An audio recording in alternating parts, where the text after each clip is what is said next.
세상 사람들은 세상의 가치가 절대 진리인 줄 알지만 이 삼라만상을 조성하시고 우리 가운데 모든 것들을 허락하신 주님께서 오늘 저와 여러분의 모든 것이 되실 줄로 믿습니다. 그 걸음 위에 우리가 믿음으로 내어딛기만 하면 홍해가 갈라지고 요단강이 갈라지고 여호수아가 믿음으로 선포해서 여리고성이 무너졌던 것처럼 우리 가운데 그런 기적적인 역사가 일어나게 될 줄로 믿습니다. 오늘도 하나님께서 주시는 말씀을 통해 또 인격적으로 주님을 만나고 영적 교훈을 통해서 저와 여러분의 삶이 더 풍요롭게 바뀌고 변화되길 주의 이름으로 축원합니다. 이번 주간부터 우리가 이제 추석 명절 또 이게 연휴를 보내게 됩니다. 꽤 긴 시간들을 보내게 됩니다. 오랜만에 우리 가족들도 또 보게 될 거고 또 친지들 또 이웃 동료 그리고 어르신들도 함께 좀 얼굴을 대하게 됩니다. 그런데 나는 예수를 믿는데 내 가족 중에서는 여전히 예수를 만나지 못하는 분들이 있어요. 내 남편이 될 수 있고 아내가 될 수 있고 우리 친지들도 될 수가 있을 것 같습니다. 나만 예수 믿고 천국 가면 누구 말대로 장땡입니까? 아닌 거예요. 이 땅 가운데 주님이 오실 때에는 그분이 희생이 또 우리를 구원하고 우리의 희생이 또 다른 누군가에게 복음이 흘러갈 수 있는 것을 우리 하나님 아버지께서는 원하시는 줄로 믿습니다. 그렇게 돌아오다 보면 이 명절이 굉장히 큰 의미가 있는 것 같아요. 특별히 사람들을 만나다 보면 안 하던 얘기도 많이 하게 되니까 말에 실수가 있고 행동에 실수가 있을 법도 해요. 언행심사, 특별히 명절에 더 주의하고 또 하나님 아버지께서 이 귀한 기회 정말 그리스도의 향기를 발할 수 있는 복된 시간들을 주셨으니 정말 소중한 시간이 아닌가 생각이 듭니다. 자, 이렇게 소중한 시간 가운데 우리가 해야 될 일이 뭔가? 바로 복음이신 예수 그리스도의 그 이름이 흘러가야 할 줄로 믿습니다. 여러분이 알고 계시는 예수님, 그 이름의 능력이 어떠합니까? 병상에 있는 사람들은 그 예수님의 이름을 의지해서요 정말 머리부터 발끝까지 그의 오장육부 사지백체가 치유되거나 회복되거나 강건함을 얻는 경우, 그래서 그분의 이름이 정말 능력이 있구나 믿음으로 선포하는 얘기를 우리는 주변에서 많이 듣습니다. 사형수 같은 경우에도 그의 인생이 잘못된 선택이었지만 돌아서 결국은 예수님을 만나고 그 만난 복음이요 그의 인생을 무릎을 꿇게 만들더라.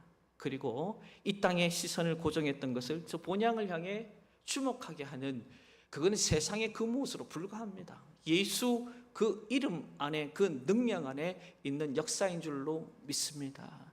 우리 여러분 초대교회를 한번 바라볼까요? 콜로세움에서 정말 동물들을 사자나 호랑이나 풀어 제껴가지고 사지가 뜯겨지는 가운데서도요 우리 주님을 부인하지는 않아요.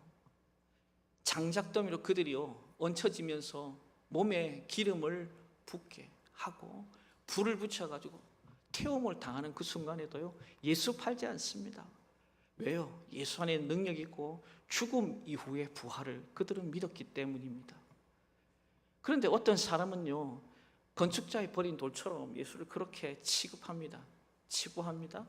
또 어떤 사람들은요 그렇지 않다, 그분은 내 인생의 전부고 보하고 보물이다. 여러분 도대체 예수가 뭡니까? 누굽니까? 지금까지 그 이름의 그 능력이 왜 이렇게 회자가 되고 그 안에 비밀은 도대체 무엇란 말입니까?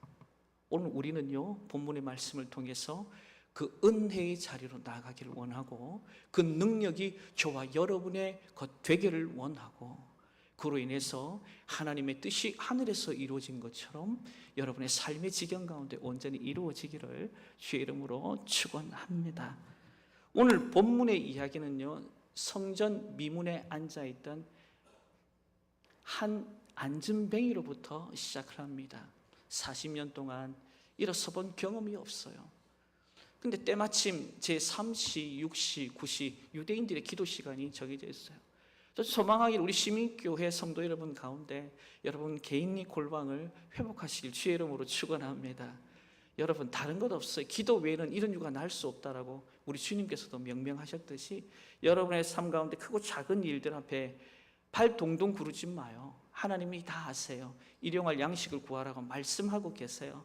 그 말씀을 따라서 우리가 그 약속의 성취를 주님의 이름으로 믿고 나간다면 반드시 여러분의 기도 가운데 내가 알지 못하는 크고 은밀한 것들을 경험하게 하실 줄로 믿습니다. 그래서 베드로와 요한이 함께 제3시, 6시, 9시 중에 기도하러 나가잖아요.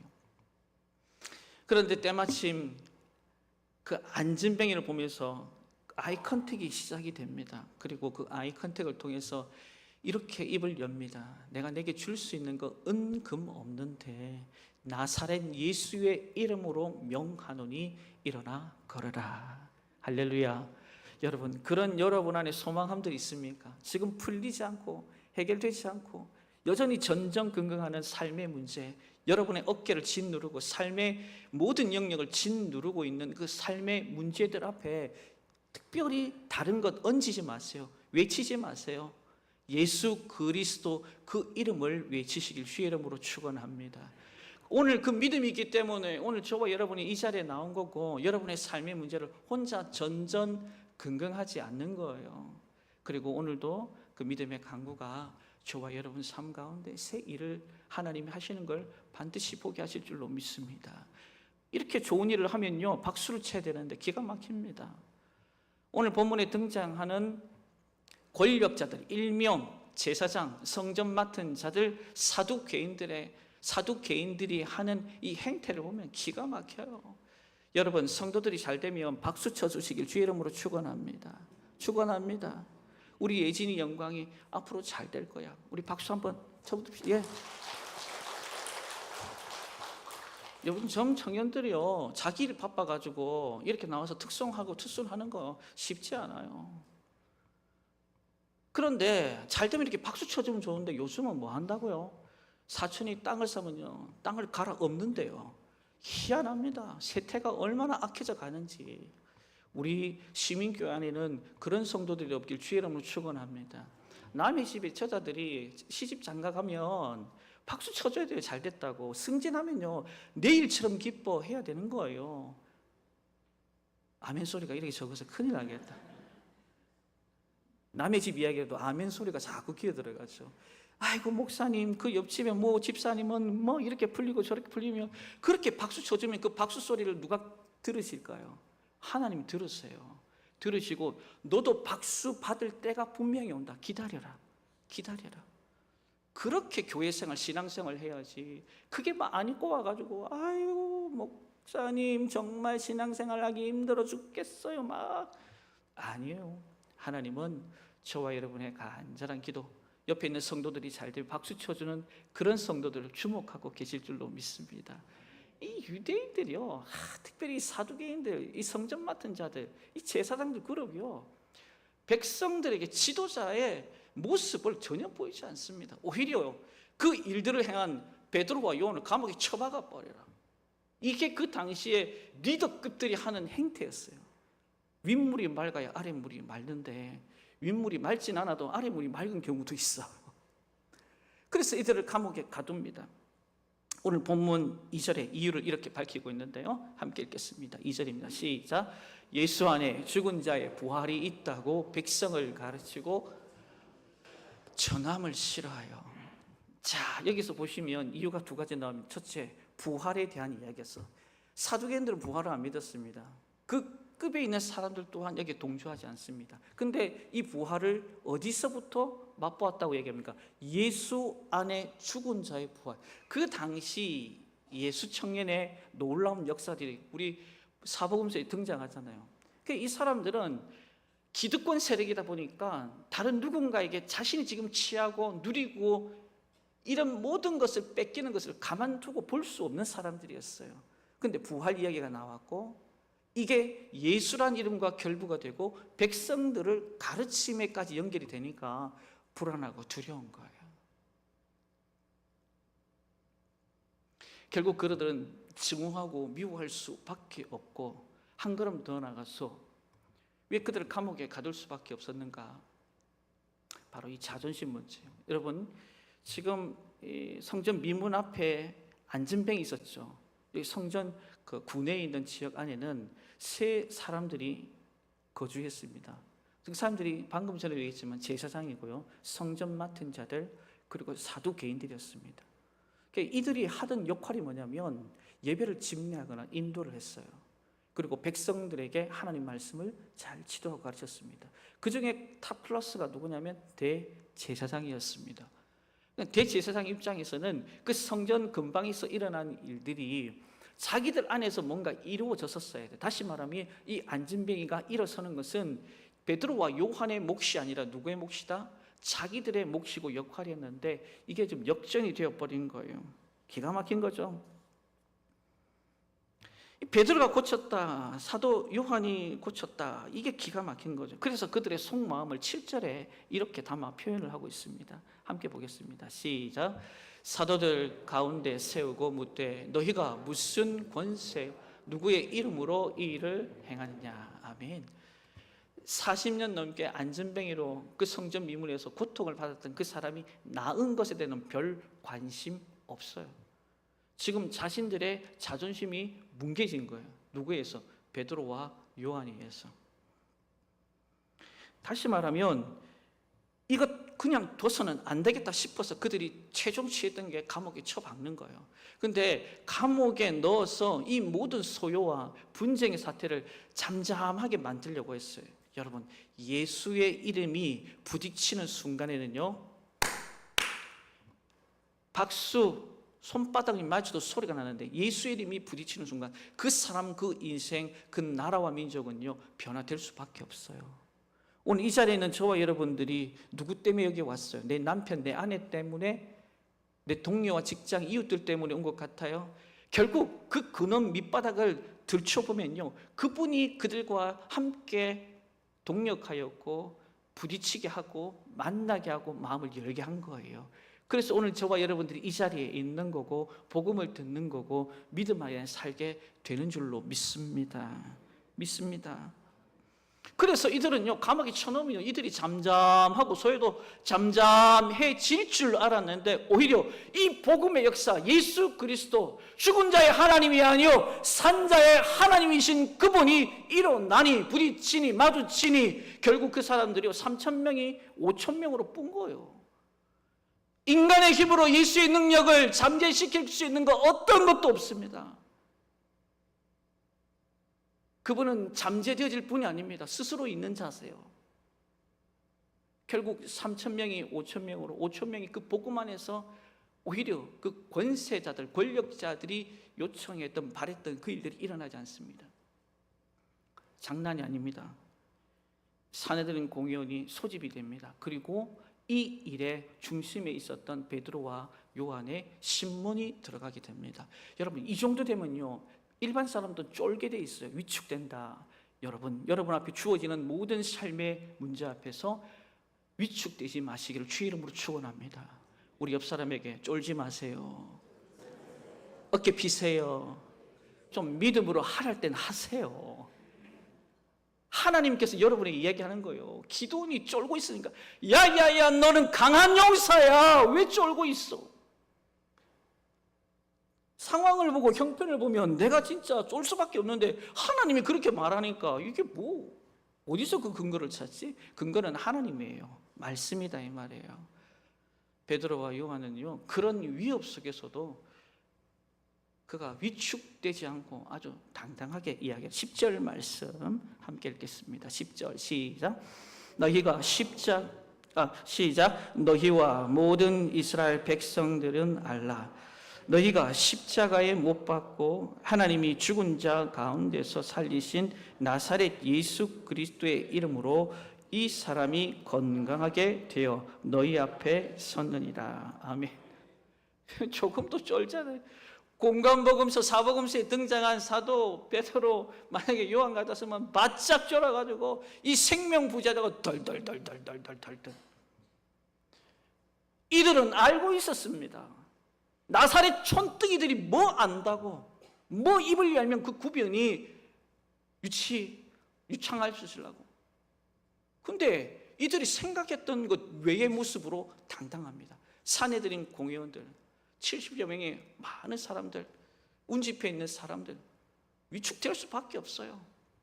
근데 그 옆에 그들이 믿음으로 선포해 세운 누구도 있었다? 안진뱅이도 있었다. 야, 이건 뭐 그들이 할 수 있는 게 아무것도 없어요. 단지 권력자들은요 위협할 수밖에 없어요. 왜냐하면 소동이 일어나면 오히려 그들이 된통 당하게 생겼거든요. 여러분, 도대체 예수의 이름이 뭡니까? 세상의 권력이 어찌할 수도 없던 그 예수의 이름이 도대체 뭐예요? 여러분이 믿고 있는 그 예수 누굽니까? 오늘 본문에서는 우리에게 이렇게 말씀합니다. 예수님이 유일한 구원자시다. 믿으시면 아멘. 그래서 오늘 사도행전 4장 11절부터 12절은 우리에게 명확하게 가르칩니다.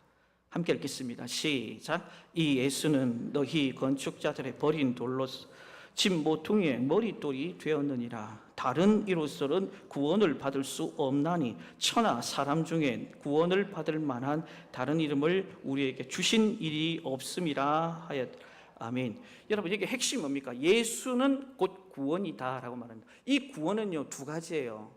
목사님, 왜 구원이 두 겁니까? 우리가 육이 구원이 되고 영이 구원이 되는 거예요. 이 육이 구원된다는 말은 뭐냐면 경제적으로, 사회적으로, 그리고 내 신체적으로의 구원입니다. 또 다른 하나 영적인 구원입니다. 그거 뭡니까? 죄에서의 구원입니다. 여러분, 예수를 만나게 되면요 여러분의 경제적인 문제가 풀어져요. 수냄 여인 한번 보세요. 이거 먹고 우리 죽자. 엘리사가 찾아가서 나한테 그거 먹이고 그리고 가져와라. 기름병 그리고 뭐합니까? 그 이후에 하나님께서 그 가정에 부어주시는 은혜가 얼마나 커요. 사회적으로도 그렇고 육체적으로도 그래요. 모든 병과 모든 약한 것, 모든 것들을 고쳐나가시는 분이 바로 예수고 우리는 그걸 구원이라고 얘기를 합니다. 그런데 정말 중요한 사실이 있습니다. 뭐가 중요하냐면 바로 영적인 구원인데 바로 죄의 문제를 해결하실 분은 오직 예수 그리스도 유일하신 그분밖에는 없습니다. 그래서 예수님께서 이 땅 가운데 오셔서 그 일들을 진행하셨잖아요. 특별히 여러분 잘 아는 중풍병자 내 친구, 이 사건 잘 알 겁니다. 여러분, 중풍병자가 와서 예수님 앞에 와서 가장 원하는 게 뭘까요? 낫는 거예요. 일어나는 거다 이 말입니다. 그런데 우리 주님 그걸 몰라셨을까요? 전지전능하신 그분께서 안다 이 말이에요. 근데 그분은 그걸 먼저 터치하지 않으셨습니다. 뭐라고 얘기합니까? 네 죄에서 네가 나음을 입었다. 죄에서 자유케 하리라. 할렐루야. 그리고 난 뒤에 육체적인 질병을 보십니다. 그래서 네 짐상 들고 일어나 가라 그래요. 우리 주님은요 바로 그런 분이신 줄로 믿습니다. 그래서 우리 인생 가운데 새 일들을 행하시는 하나님을 저와 여러분들이 마주칠 때 마태복음 1장 21절에는 뭐라고 합니까? 마리아의 몸속에 성령으로 잉태될 그 예수, 그 이름을 이렇게 풉니다. 자기 백성을 저희 죄에서 뭐할 자? 구원할 자. 할렐루야. 이 죄의 문제가 여전히 우리 가운데 해결되지 않으면 1차적으로 하나님과의 관계는 끊어지게 돼 있고 에덴 동산에서는 쫓겨나고 이 사망의 굴레에서 벗어날 재간이 없어요. 그래서 이 죄의 문제가 해결될 때 하나님과의 관계가 회복이 되고 그 하나님과의 관계의 회복은 결국 본향을 향하게 되고 결국은 저와 여러분들이 영원 형벌이 아니라 영생 복락의 축복을 맛보게 될 줄로 믿습니다. 여러분, TV나 가끔 인터넷상에서 밀렵꾼들이요 동물을 잡으려고 덫을 놓는 걸 여러분 한 번쯤 보셨을 겁니다. 저도 한 번 봤는데 다리가 동강 잘려가지고 어떤 짐승들은 이 올가미 때문에 이 몸이요 꽉 조이내니까 파고 들어가는 거예요. 기가 막힙니다. 그런데 여러분, 사단이 설치한 이 죄와 사망의 덫 어떨 것 같아요? 걸려서 신음하고 발버둥 치면서 피투성이가 되어 점점점 죽어가는 것이 우리들의 모습 아닐까요? 자, 우리 하나님께서는 이러한 모습에 주목만 하셨는가? 아니다 이 말입니다. 그분이 우리를 건져주시려고 몸부림치면서 선택한 것이 그의 아들 독생자 예수 그리스도를 십자가에 내어주심인 줄로 믿습니다. 우리가 가야 할 곳이 저 어디입니까? 지옥이에요. 그런데도 거기까지 가는 것조차 가만히 두고 볼 수 없어서 그의 아들을 주신 거고, 믿는 자마다 구원을 얻게 되며 그 구원이 결국은 영생 복락의 길로 저와 여러분이 인도함 받을 줄로 믿습니다. 그렇게 하나님은요, 지속적으로 저와 여러분의 인생 가운데 사랑이라는 단어로 우리에게 접근하시는데, 이 사랑이라는 단어가 주상명사잖아요. 좀 더 구체적으로 우리에게 그 사랑을 어떻게 표시를 하냐면 마태복음 1장 23절에 이렇게 우리에게 말씀하고 있습니다. 함께 읽겠습니다. 시작. 보라, 처녀가 잉태하여 아들을 낳을 것이요 그 이름을 임마누엘이라 하리라 하셨으니, 이를 번역한즉 하나님이 우리와 함께 계시다 함이라. 아멘. 믿으시면 아멘. 함께라는 단어가 굉장히 아름다운 단어예요. 보세요. 저와 여러분이 에덴 동산에 아담을 두셨는데 혼자 있는 게, 독취하는 모습이 아름답지 않다, 보기 좋지 않다 그랬어요. 그래서 둔 사람이 하와입니다. 이게 돕는 배필을 주셨다 이 말이에요. 우리 좌우 앞뒤 한번 살펴보세요. 당신이 나의 돕는 배필입니다. 어색하기 그지없습니다. 목사님, 돕는 배필이면 같이 살아야 되는 거 아닌가요? 영적으로 우리가 하나의 끈이 맺어졌다 이 말이에요. 여러분, 이 임마누엘이라는 뜻 안에는요, 두 가지가 담겨져 있습니다. 뭐냐면 첫 번째, 결코 너를 버리지 않겠다예요. 하나님의 그 사랑은 추상명사지만 구체적 우리 삶 가운데 결코 버리지 않겠다. 그래서 히브리서 13장 5절에 보면 내가 결코 너희를 버리지 아니하고 결코 너희를 떠나지 않겠다 약조하고 계세요. 또 더불어서 이 함께라는 것 안에는 책임지겠다. 답시다. 책임지겠다. 아무리 내 옆에 믿음의 동력자가 있고 사랑하는 남편, 자식들이 떵떵거려도 한계가 있어요. 왜? 우리는요, 왔으면 가야 되니까. 그러나 그분은 무한하십니다. 그래서 보혜사 성령이 지금도 계시고 오늘도 저와 여러분 곁에 계시고, 그리고 그 끝은 어디다? 마태복음 28장 20절 하반절 보니까 세상 끝날까지. 한번 따라해봅시다. 세상 끝날까지. 그래요. 세상 끝날까지 우리와 함께한다. 이 사실을 누가 알았다? 베드로와 요한이 알았어요. 공간복음서에서는 그들은 몰랐어요. 그러나 사도행전에서 마가의 다락방에 그들이 모이고 간구하며 보혜사 성령님이 오시고 은사와 능력 받으니 새로운 인생이 되었어요. 몰랐던 하나님의 사랑, 함께 하시며 구체적인 메시지, 결코 버리지 않고 너의 인생을 책임지겠다. 그 확신이요, 그들을 어떻게 만들었을까요? 가장 강력하게 하나님께서 바꾸셨다. 자, 우리 13절 말씀인데요, 함께 말씀이 있습니다. 시작. 그들이 베드로와 요한이 담대함을 보고 그들을 본래 학문 없는 범인으로 알았다가 이상히 여기며 또 전에 예수와 함께 있던 줄도 알고. 아멘. 예수 그리스도의 능력, 예수님 우리의 구원자라는 것을 아는 것에만 그치지 말고 이제는 한 걸음 더 나아가서 은혜 주셨으면 담대히 전하라는 거예요. 여기서 담대히, 여기 전하다, 이게 파레시아입니다. 파레시아는 할 만한 얘기를 거침없이 쏟아낸다. 위협과 어떻게 곤고함 속에서도.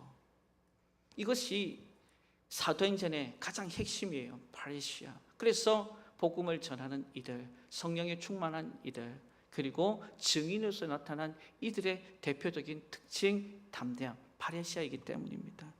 미국의 영성학자 리차드 포스터가 이런 얘기를 했습니다. 지금 이 순간 우리에게 임하신 하나님의 나라라는 책에서 그가 두 가지를 얘기했습니다. 왜 지금의 현대 교인들은 담대하지 않느냐? 첫째, 죄에 대한 삶의 확신을 가지지 못한다. 둘째, 하나님에 대한 절대적 신뢰가 없다라고 말을 하고 있습니다. 여러분, 우리가 믿어야 할 부분이 있습니다. 뭘 믿어야 하느냐? 1차적으로 우리는 연약한 존재, 그리고 우리가 죄인. 하지만 하나님께서 저와 여러분들을 뭐 했다? 용서하셨다. 할렐루야. 그래서 요한 1서 3장 21절에 이렇게 우리에게 가르치고 있습니다. 시작. 사랑하는 자들아, 만일 우리 마음이 우리를 책망할 것이 없으면 하나님 앞에서 담대함을 얻고. 아멘. 여러분, 언제 담대함을 얻는다고요? 마음에 책망할 것이 없을 때. 자, 이 마음에 책망할 거리들을 제거해 주시는 분이 누굴까요? 오늘도 우리와 함께 하시는 보혜사 성령님인 줄로 믿습니다. 그 성령님 우리 안에서 하나님께 받은 용서를요 확신하게 합니다. 영접하는 자 곧 그 이름을 믿는 자들에게는 하나님의 자녀가 되는 권세를 주셨다. 믿으시면 아멘. 이게 보혜사 성령께서 저와 여러분이 한때는 마귀의 자식이었지만, 그리고 제 멋대로 살았던 인생이었지만 이제는 아니다 이 말입니다. 우리가 마음의 문을 열고 그분이 찾아오시고 이 성전이, 그분의 성소가 그분의 임재하시는 곳으로 바뀌게 된 것은 우리의 어떠하면 절적인 성령의 은혜인 줄로 믿습니다. 그리고 넌 나의 자녀다라고 주님이 날마다 말씀하고 있습니다. 사단은요 계속 공격을 합니다. 어제를 봐라, 지난주를 봐라, 네가 무슨 하나님의 자녀나, 계속 괴교가 술수로 속입니다. 아니요, 2000년 전에 이미 십자가에서 그 모든 사건을 단번에 이루신 줄로 믿습니다. 우리는 그 예정 안에 다 있는 주의 백성인 줄로 믿습니다. 그래서 담대합니다. 베드로와 요한 보세요. 그가 언제 이런 담대함이 주어졌습니까? 한때 베드로도 주님을 따르겠다 얼마나 호언장담하고, 제자들은 다 떠나도 나는 떠나지 않겠다 얼마나 호언장담하던 그 인생이었습니까? 한 소자 앞에서 예수님 모르고 부인하고 지 갈 길 찾아서 갈릴리로 가버리고 주님이 어떻게든 상관없는 그 인생이 바로 베드로였어요. 부활하신 주님은 그를 찾아오셨습니다. 조반 준비해 놓고 필요한 것들을 채워놓고 베드로 불러놓고 다른 가타부타 말씀하지 않으시고, 베드로야 너 사랑하니? 그 주님의 세 번 물음에 눈물 펑펑 쏟아내면서, 그게 뭡니까? 잘못했어요. 회개 아닙니까? 그의 인생이요 완전히 180도로 달라졌습니다. 보혜사 성령이 가르치십니다. 베드로 주저앉지 마라, 일어나라. 네의 모든 죄는 이미 다 사함을 받았다. 그래서 일어나서 복음을 전했는데 거기서 3,000명 5,000명 수많은 사람들이 회개하고 돌아오는, 어찌하면 우리가 구원을 얻겠습니까? 어찌하면 우리가 구원을 얻겠습니까? 내 생명 다 바쳐서 권력자들이 뺏어간다 할지라도 생명 다 하나님께 있으니 그런 인생으로 뒤바뀌더라 이 말입니다. 결국 협박에 굴복하지 않고 담대히 다시 선언하는데, 19절 말씀 함께 읽습니다. 19절 시작. 베드로와 요한이 대답하여 이르되 하나님 앞에서 너희 말을 듣는 것이 하나님의 말씀을 듣는 것보다 옳은가 판단하라. 아멘. 이 말씀 뭡니까? 그만 얘기해라. 이제 나는 분명히 너희들에게 이야기했다. 목숨 구걸 안 한다. 이미 우리는 죽었다가 다시 살 인생들이라서 조금 더 don't worry, 두려워하지 않는다. 하나님 반드시 죽게 내버려 두시지 않는다. 그리 아니하실지라도 우리는 부활의 소망을 안고 사는 사람들이다. 할렐루야, 할렐루야, 할렐루야. 그렇게 권력자들이라도 하나님 말씀을 따르는 것이 자신들의 사명인 것을 확신해요. 거기는 사람들요, 사내된 공회들하고 많은 모인 사람들, 권력자들 눈이 동그래졌어요. 여러분, 이렇게 담대한 결과가 어떻게 된 줄 아십니까? 17절과 21절에 보니까 똑같은 단어를 두 개를 씁니다. 권력자들이 뭐냐? 위협. 따라합시다. 위협. 17절의 위협과 21절의 위협은 하나가 다른 단어가 하나 더 붙어요. 다시 위협했다, 그렇게 이야기해요. 이 말은 뭐냐면 한 번 더 부활을 가르치거나 이런 행위를 할 경우에는 너희 생명은 나의 손에, 우리의 손에 있다라고 완전하게 협박을 하는 거예요. 강도 높였습니다. 그런데 중요한 건 뭡니까? 그들의 생명을 앗아가지 못했어요. 예수님의 승리인 줄로 믿습니다. 이런 놀라운 은혜가요 초대교회에 일어났어요. 사랑하는 성도 여러분, 이제 우리는 명절 속에 한 주간을 보냅니다. 어떻게 보내야 될까요? 예수의 능력도 알고 담대히 복음을 전해야 될 것도 압니다. 이 명절은요 바로 내가 만난 예수를 전하는 그 한날이 되어야 할 줄로 믿습니다. 우리 대한민국이요 이제는 복음을 전하는데요 이제 시큰둥해졌어요. 우리가요 정말 빛인 자로 살아야 됩니다. 오늘 이 자리에 있는 저와 여러분들은 제가 여러분과 잘나서 이 자리에 절대 있지 않습니다. 누군가의 희생이 있었습니다. 우리는 빚진 자의 삶을 가슴에 담고 살아야 할 줄로 믿습니다. 산다면 그 빚을 갚을 현장이 어디입니까? 오늘 주 보혜사 성령께서 명하십니다. 명절 먹고 마시고 즐기라고 준 거 아닙니다. 우리 예수 믿는 사람들 사명 가지고 이 자리를 지켜내야 합니다. 여러분, 가족들, 친지들 만날 수 있는 시간이 여러분 없습니다. 이만큼 좋은 기회가 없어요. 목사님 듣기 싫은 소리도 들어야 되는데 괜찮습니다. 들으세요. 하나님 기억하실 테니까. 반드시 그 영혼이 지옥 가는 걸 원한다면 모르겠는데 우리 모두가 구원받을 백성이라면 또 영생복락을 누리는 것이 우리의 마지막이라면 내 가족, 내 남편, 친지, 이웃 그냥 둘 수 없습니다. 가까이 이 명절에 우리가 복음을 전하고 좀 멀리는 새생명 전도 축제를 통해서 예배되고 준비된 영혼 하나님께 올려드리십시다. 하나님이 가장 기뻐하는 것, 주님이 가장 기뻐하는 것, 우리 보혜사 성님이 박수 쳐줄 만한 가장 선한 토부의 그 사역은 영혼 구원인 줄로 믿습니다. 함께 이 한 주간 넉넉히 주님의 손 꼭 붙잡고 믿음의 항해 잘 감당해서 소원의 항구에 닻을 내리는 우리 시민교회 성도님들 또 예배드린 주의 백성들 다 되시기를 주의 이름으로 축원합니다.